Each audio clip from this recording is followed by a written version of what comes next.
The Apple iPhone 16 Pro Max is bigger and more powerful than ever. It has a beautiful screen, an excellent camera array, and new camera controls that could change how you approach iPhone photography.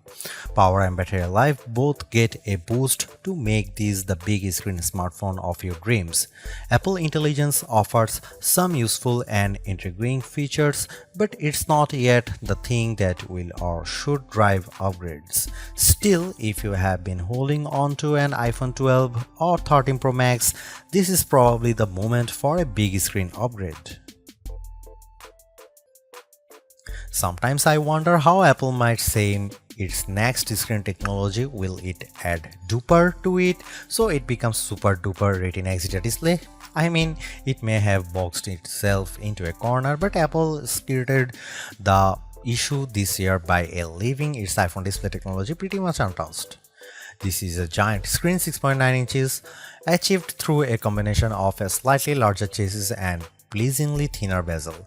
There are more pixels than last year. The iPhone 16 Pro Max screen is 2868 by 1320, while the iPhone 15 Pro Max is 2796 by 1290. There's more pixels but not a higher density. This is still 460 ppi and so falls behind the Samsung Galaxy S24 Ultra's QHD Plus display, at least on the ppi front. Apple also didn't mess with the dynamic island, which remains a useful and fungible information peel in the upper portion of the screen. It houses Face ID, depth sensors, and a 12 megapixel true depth camera. The camera takes excellent selfies and is my go-to for biometric unlocking. While the display's core specs haven't changed, they are worth noting. It's a wide color gamut screen that supports HDR True Tone always on display, means you can see a less saturated version of your lock screen without unlocking the phone, 2000 nits of peak brightness outdoors, and Pro Motion. Speaking of which, everything I did on the iPhone 16 Pro Max looked fantastic. I don't even notice the dynamic island when it's inside one of my games, and streaming videos via the likes of Netflix tends to crop out the cutout. I know everyone wants to talk about Apple Intelligence, but it's the changes to the core iOS 18 platform that will have the biggest impact on your iPhone 16 Pro Max day-to-day use. Photos, for instance, has gotten a huge overhaul, and one that I'm not entirely sure makes it better. It's the situation of who moved my cheese, as many of your core features may have shifted or been replaced. The Photos app now defaults to search and collections, which might throw people who are expecting to see their photo library. Still, if they get used to using search for some natural language queries that yield useful image results, they might be pleasantly surprised. The iOS interface is now more customizable, and if you want, you can leave spaces in your app grids. You still can't place an app icon in space that, say, straddles two spaces in the invisible grid, but I think people will appreciate this new level of flexibility. Apple seems a bit obsessed with summarization. Summaries exist in writing tools and in the new Safari, which has a slightly hidden highlights feature. Look for a tiny hamburger menu on the left side of the address bar. You can use that to turn it on, and it will take, for example, a lengthy New Yorker article about Ronald Reagan and condense the thousands of words into a paragraph summary. Impressive. So I worry that such a boil down might leave out important nonsense. There's even a new passwords app that consolidates and surfaces all the password feature Apple has previously hidden in features like keychain.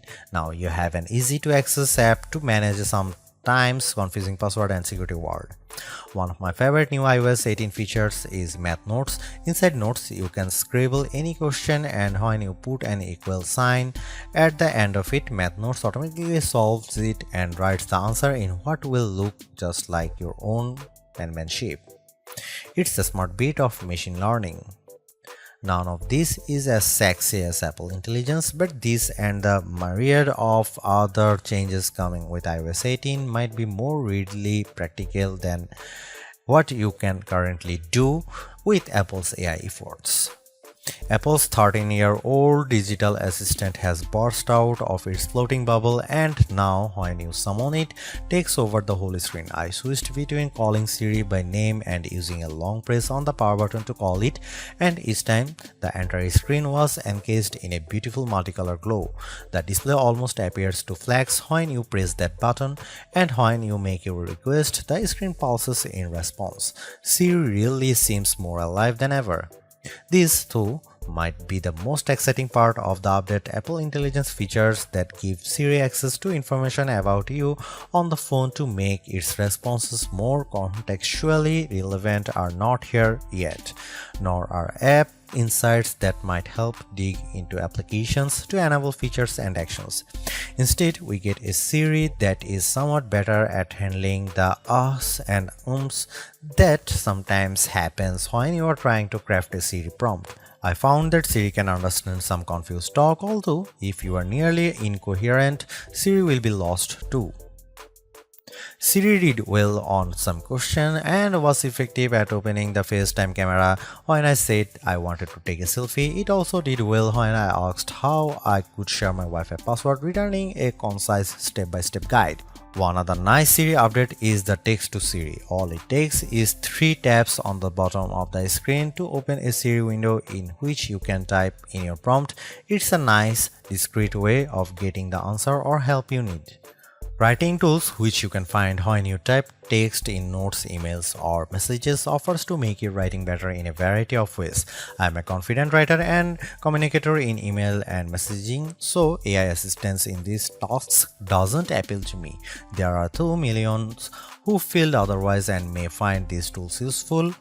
I noticed how while writing tools offers to make your text more professional, concise and friendly, it does a stellar job of never losing a misconstructing the meaning of your original text. Photos is where Apple Intelligence shines.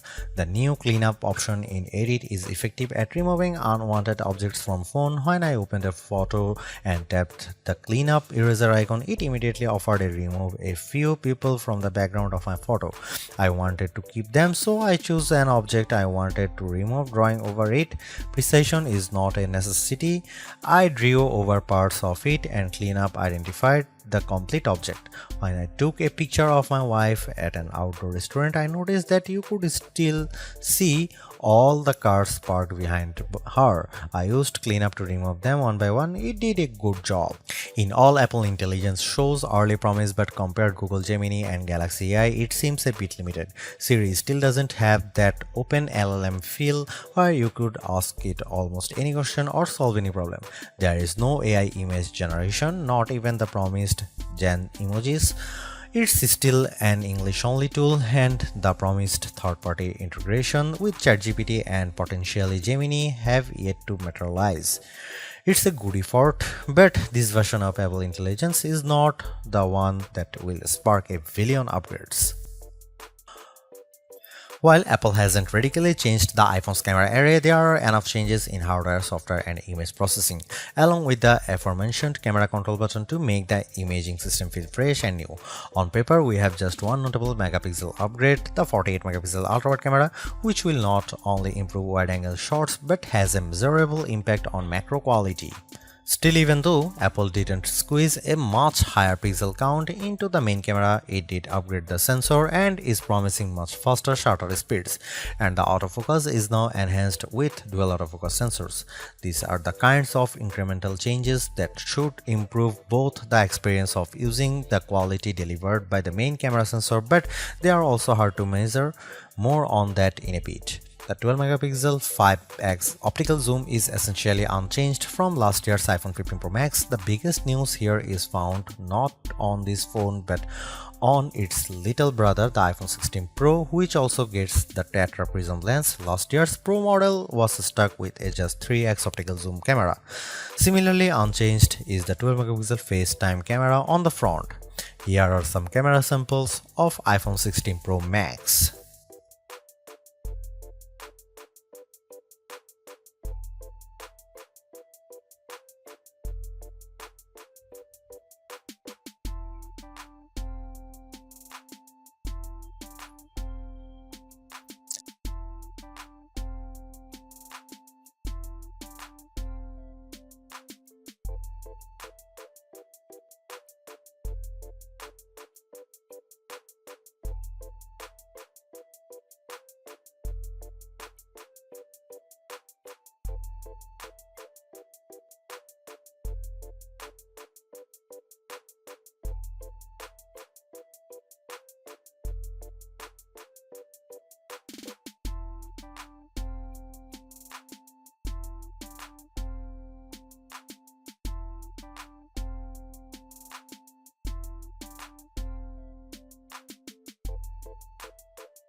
By every metric, the iPhone 16 Pro Max's new A18 Pro SoC is a beast. It outperforms the A17 Pro and Qualcomm's Snapdragon 8 Gen 3 in most benchmarks, while Apple isn't backing the CPU with as much memory as you might find in, for instance, a Google Pixel 9 or Samsung Galaxy S24 Ultra. The iPhone 16 Pro Max and its A18 Pro chip make good use of the 8GB it has. That the iPhone 16 Pro Max is essentially a mini computer in your pocket should surprise no one. Apple Silicon has provided ample power for everything from everyday productivity tasks to 4K video editing and AAA console gaming. The A18 Pro is no different, but in this case, we have an even larger canvas on which to enjoy its benefits. I'm not sure I could find a task this phone couldn't handle. If I have one criticism, it's that the phone does seem to get a bit warm during, for instance, gameplay and video editing in CapCut. I don't know if this is the graphite covered aluminum substructure more efficiently delivering heat from the chip to the body or the phone overworking. The good news is that this does not adversely impact performance or battery life. Call quality was good, and I am pleased to see that this is now a future-leaning platform with Wi-Fi 7 support. There's also Bluetooth 5.3 support and second-generation ultra-wideband. It helps in my Find My app, which I used when I purposely misplaced my new AirPods 4. In the US, the iPhone is now eSIM only, which I like, although some people miss the physical SIM card. I appreciate the ease of switching eSIMs from one phone to other and how easily the iPhone 16 Pro Max lets you switch between multiple eSIM numbers on the iPhone 16. The iPhone 16 Pro Max have everything we have come to expect in a year-over-year upgrade even without Apple Intelligence. The 6.9-inch iPhone 16 Pro Max have a slew of upgrades including a good battery life, outstanding photo and video chops and iOS 18. The iPhone 16 Pro Max are excellent phones worthy of a spot in your pocket if you can afford them.